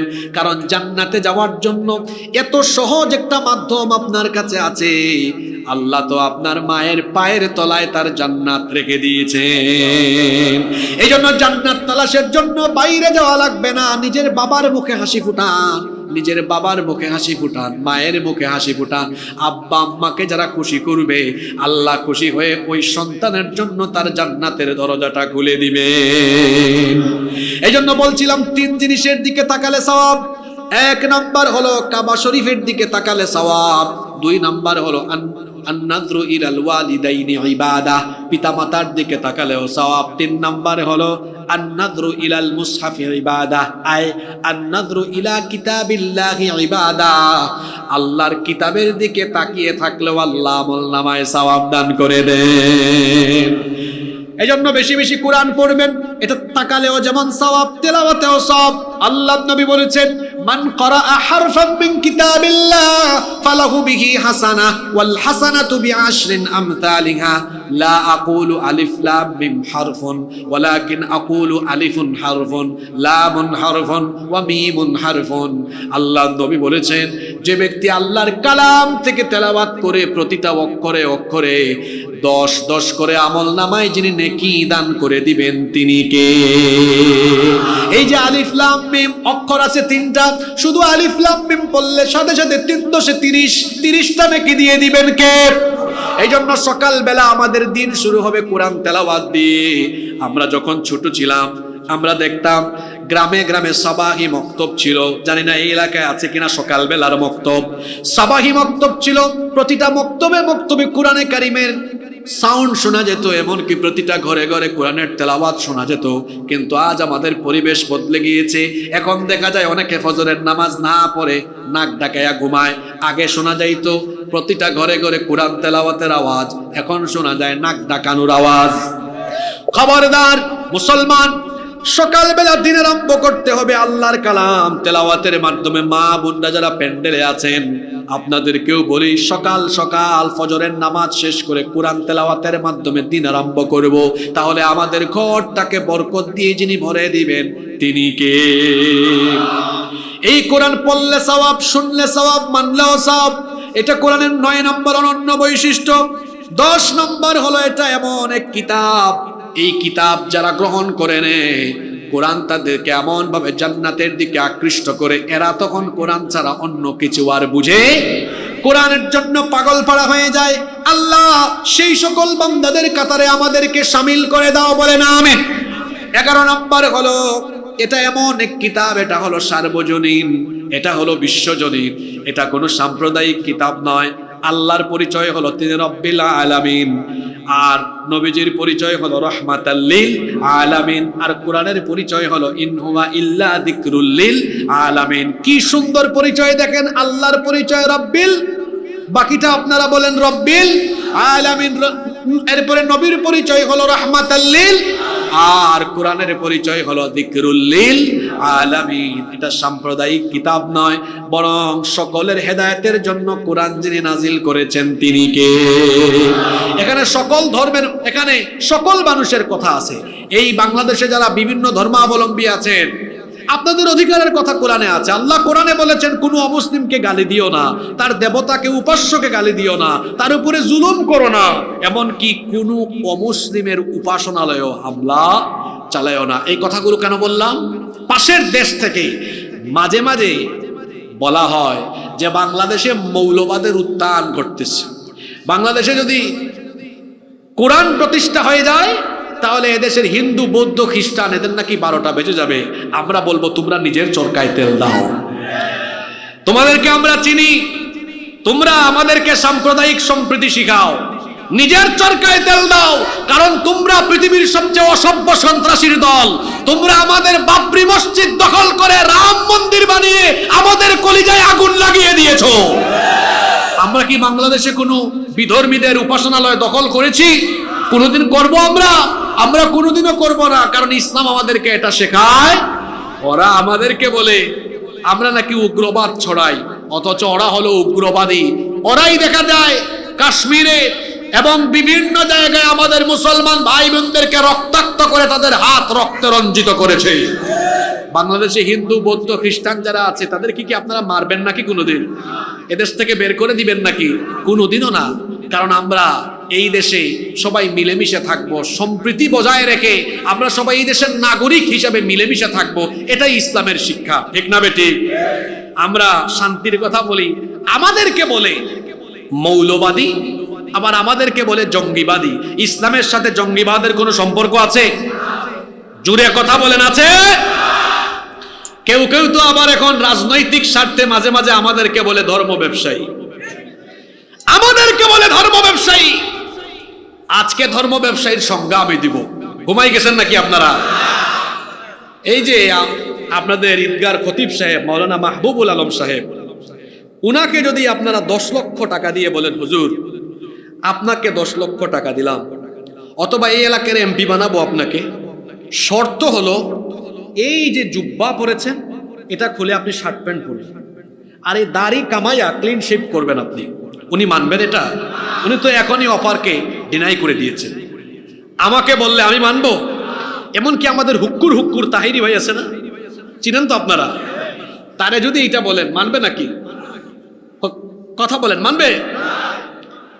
আমাদেরকে যারা ধর্ম ব্যবসায়ী বলে ওদেরকে যদি আপনি অল্প একটু বলেন ভাই আমার গ্রামের আমার ইউনিয়নের সব ভোট আপনারে দিয়ে দিব, শুধু এলাকায় ঢুকার সময় শার্ট প্যান্টটা খুললা একটু সাদা পায়জামা পাঞ্জাবি পরে ঢুকিয়ে, শার্ট প্যান্ট বাদ দিয়ে পাঞ্জাবি পরতে বললে ভোটের আশায় পড়বে কি পড়বে না?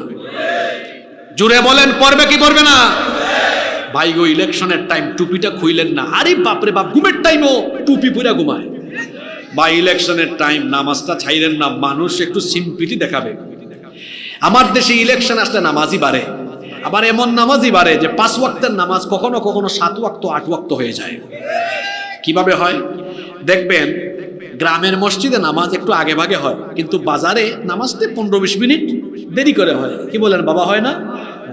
দেখ, এক ক্যান্ডিডেট আসছে গ্রামে তার গণসংযোগ করতে, ওখানে এশার নামাজ একটু আগে হয়ে গিয়েছে, কিছুক্ষণ পরে বাজারে ঢুকে দেখে বাজারে মাত্র একামত হচ্ছে। তো তার সঙ্গভঙ্গরা বলতেছে, লিডার এখানে তো দিকে এখনো একামত হয়। চুপ, তাড়াতাড়ি মসজিদে ঢুক। লিডার একটু আগে নামাজ পড়লাম, একদম চুপ বেটা, এখন নির্বাচনের টাইম, যতবার সুযোগ পাবি ততবার নামাজ পড়বি। আপনাদেরকে হাসানোর জন্য বলছি নাকি? ইলেকশন আসলে নামাজি হয় এমন মানুষ আমাদের দেশে আছে না নাই? অথচ এদের মধ্যে কিছু লোক আলেমদেরকে ধর্ম ব্যবসায়ী বলে গালি দেয়। ধর্ম ব্যবসায়ী আমরা নই, বরং যারা ভোটের আশায়, ক্ষমতায় যাবার আশায় লিবাস পাল্টায়, ক্লিন শেভ থেকে দাড়ি রাখে, কিংবা ভোটের আশায় যারা মাথায় টুপি লাগায়, মাজারে যে হিজাব পট্টি লাগায়, আলেমরা ধর্ম ব্যবসায়ী নয়, তারাই হলো প্রকৃত ধর্ম ব্যবসায়ী। আমি বলবো ভারতের খপ্পরে আর কেউ পড়বেন না। একদল তো ভারতের খপ্পরে পরে আমও গেছে। বাংলাদেশে আমরা যারা আছি এখন, আমরা সবাই মিলেমিশে থাকবো। আপনাদের এলাকায় কি আপনারা সংঘাত করেন নাকি? না, সবাই আপনারা মিলেমিশে থাকবেন। রাজি আছেন তো সবাই? সংঘাত করবেন না, আল্লাহ সবাইকে মিলেমিশে থাকার তৌফিক দেন। 12 নম্বর হচ্ছে কোরআন। এটি এমন এক কিতাব, এই কিতাবের জন্য মানুষ তার রক্ত এমনকি জান দিতেও প্রস্তুত, এমন কোটি কোটি মানুষ পৃথিবীতে আছে না নাই? জোরে বলেন তো, আছে না নাই? আচ্ছা বলেন তো, কোরআনের জন্য যদি রক্ত আর জীবন দেওয়া লাগে, আমরা কারা কারা নিজের জীবন দিতে রাজি আছি? দুহাত তুলে আল্লাহকে দেখান।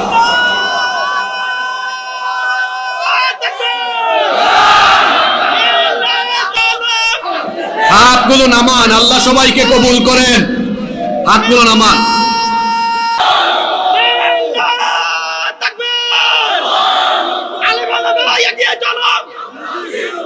বসেন বসেন বসেন বসেন। নাম্বার 13 নম্বর, কোরআন হলো এমন এক কিতাব, এই কিতাব যারা গ্রহণ করে কোরআনওয়ালা হয়ে যাবে, কোরআন তাদেরকে কিয়ামতের দিন তাদের জন্য আল্লাহর দরবারে দাঁড়িয়ে যাবে সুপারিশের জন্য। কোরআন আল্লাহর সাথে, কোরআনওয়ালাদের জন্য, কোরআনওয়ালাদেরকে জান্নাতে নেওয়ার জন্য আল্লাহর সাথে ঝগড়া করবে ততক্ষণ, লোকটাকে আল্লাহ জান্নাতে ঢুকাবেন না যতক্ষণ। এই জন্য কোরআনের সাথে থাকতে আমরা রাজি আছি না নাই? নাম্বার 14 নম্বর হলো, কোরআন হলো এমন এক কিতাব, এর চাহিদা, ইফেক্টিভনেস, কার্যকারিতা কোনোদিনও ফুরাবে না। বলেন তো, কোরআন কি বিজ্ঞানের যুগে অচল হয়ে গিয়েছে নাকি? কোনোদিন কোরআন অকেজু হবে না, অচল হবে না। মনে রাখবেন, খাবার দাবারের শেষে, একেবারে শেষে যখন আমরা খাবারটা খাই, মনে রাখবেন খাবার যে আমরা গ্রহণ করি, খাবারের একটা নির্যাস কিন্তু জমা থাকে। এই জন্য দেখবেন শেষের দিকে মানুষ চেটে পুটে খাবার খায়। শেষের খাবার যেমন মজা, ঠিক তেমনি একটা আলোচনার সার নির্যাস থাকে আলোচনার শেষে, বার্তা থাকে শেষে। এই জন্য আজকের আলোচনার সবচেয়ে জরুরি পয়েন্টটাও আমি রেখেছি শেষে। এটা বলার জন্য আমাকে একটু 7-8 মিনিট ধৈর্য ধরে না উঠে বসে থেকে সুযোগ দেওয়া লাগবে, নাকি মোনাজাত দিয়ে দিব? এটা বলবো কোরআনে কারীমের 15 নম্বর অনন্য বৈশিষ্ট্য হলো it's the problem solving methodology. এটি হচ্ছে সকল সমস্যার সমাধানকারী গ্রন্থ। মানুষের জীবনের যত রকমের সমস্যা আছে সব সমস্যার সমাধান যে কিতাবে আছে সেই কিতাবের নাম কি? সব সমস্যার সমাধান দিতে পারে, জোরে বলেন দিতে পারে। এটা এমন এক কিতাব, এই কিতাবের ভেতরে কোনো কিছু বাদ দেওয়া হয়নি। কি করে আপনার নিজের ব্যক্তিগত জীবন, পরিবার, সমাজ, রাষ্ট্র পরিচালনা করবেন সব কিছুই কোরআনের ভেতরে দেওয়া হয়েছে। এজন্য আল্লাহ বলেছেন ওয়ানাজ্জালনা আলাইকাল কিতাবা তিবয়ানাল লিকুল্লি শাইইন ওয়া হুদান ওয়া রাহমাতান ওয়া বুশরা লিল মুসলিমিন। ও নবী, আপনার কাছে এমন এক কিতাব নাজিল করেছি যেই কিতাবের ভেতরে আমি সব কিছু ঢুকিয়ে দিয়েছি, কোনো কিছু বাদ দেই নাই। অন্য আয়াতে আল্লাহ বলেছেন মা ফাররাতনা ফিল কিতাবি মিন শাই, এই কিতাবে আমি কোনো কিছু বাদ দেই নাই, সব কিছুই কোরআনে আছে না নাই? আরো আসতে বলেন আছে না নাই? কি করে আদালত চালাতে হবে কোরআনে নাই তো? শুধু মসজিদ চালানোর কথা কোরআনে আছে, আদালত চালানোর কোনো বিধান কোরআন শরীফের ভিতরে নাই। জোরে বলেন আছে না নাই? এই যে আমার ভাই, শুনছি উনি 22 বছর জেলে ছিলেন। আমার দেশে অনেক বিচার আছে দীর্ঘমেয়াদী, 2 বছর 4 বছর, এমনকি বাপদাদার আমলেরও বিচার, বিশেষ করে জায়গা জমির নিষ্পত্তি হয় না, আছে না নাই? আসলে কনভেনশনাল ল, প্রচলিত আইন যেটা আছে, এটার বিচারটা দীর্ঘমেয়াদী। কিন্তু কোরআনের বিচারটা হলো এমন, এটা হলো ইনস্ট্যান্ট, সাথে সাথে নিষ্পত্তি করতে হবে। আমরা এখানে রাজনৈতিক মাহফিলে বসি নাই, আমরা ফায়দার কথা শুনবো। এটা কোরআনের মাহফিল।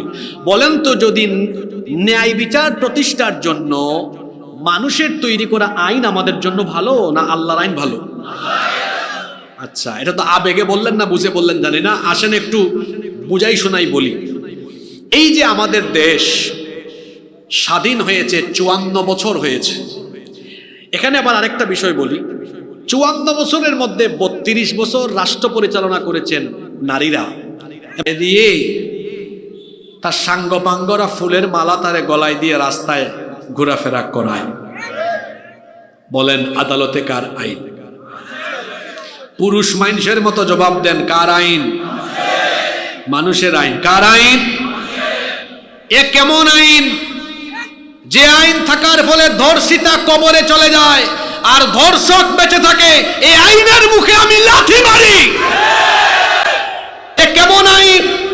যে আইন থাকার ফলে ব্যবসায়ী, রাজনীতিবিদ টাকার ক্ষমতার গরমে আইনকে তার পায়ের নিচে কবর দিয়ে দেয় আর ধর্ষিতা কবরে চলে যায়, এমন আইনের মুখে আমি ঝাড়ু নিক্ষেপ করি। এবার বলেন দেখি, এর বিপরীতে যদি সেখানে আল্লাহর কোরআন আইন থাকতো, ওই ধর্ষক কি বেঁচে থাকতে পারতো? কোরআনের শাস্তি কি? নো, খালি মৃত্যুদণ্ড না, এটা পর্দার ভিতরে দিলে হবে না। এটা পর্দার ভিতরে তারে মৃত্যুদণ্ড দিলে হবে না, জনসম্মুখে। এটার নাম হলো লাইভ মৃত্যুদণ্ড। কি মৃত্যুদণ্ড? লাইভ। কি লাইভ? কেন? যাতে এই লুচ্চা, এই বদমাইশ, এই ধর্ষকের শাস্তি পৃথিবীর মানুষ দেখে, আর তার মতো এই চরিত্র যাদের আছে তারা যেন এক বিচার দেখে তারের মতো সুদা হয়ে যায়। এবার বলেন দেখি, মা বোনরা তো আশেপাশে আছে, আপনাদের ইজ্জত আবরুর হেফাজতের জন্য, নারীর নিরাপত্তা নিশ্চিতের জন্য, আমার ঘরের, আপনাদের ঘরের মা বোনদের নিরাপত্তা নিশ্চিতের জন্য, নারী অধিকার প্রতিষ্ঠার জন্য, আদালতে ন্যায় বিচার প্রতিষ্ঠার জন্য আল্লাহর আইন ভালো না মানুষের আইন ভালো? মানুষের আইনটা কেমন দেখেন, শোনেন। এই যে আমার ভাই 22 বছর, আরো অনেক হুজুর আছেন বাংলাদেশে, হুদাই আন্তাজে 3 বছর 5 বছর জেলখানায় ছিলেন। ছিলেন কি ছিলেন না? কারণ আইনটা আল্লাহর বানানো না, এটা কার বানানো? মানুষের বানানো আইন। উপর থেকে যা বলবে তাই হবে। এজন্য দেখা যায় বাস পুরাইছে একজন, মামলা খাইছে কত আলেমরা নির্যাতিত হয়েছেন, কত আলেমরা জেলখানায় ছিলেন। এই পাবনা ঈশ্বরদীত কত নিরীহ মানুষ হয়তো মজলুম ছিলেন। যদি জুলুম মুক্ত বাংলাদেশ গঠন করতে চান, আমি তরুণদেরকে, যুবকদেরকে বলবো, আপনারাই তো আগামীর বাংলাদেশকে বিনির্মাণ করবেন। এই তারুণ্যই হলো আগামীর বাংলাদেশ। আমি আমার তরুণ যুবক ভাইদেরকে বলছি, যদি জুলুম মুক্ত ইনসাফের বাংলাদেশ করতে চান, মানুষের তৈরি করা আইনকে লাথি দিয়ে বঙ্গোপসাগরে ফেলে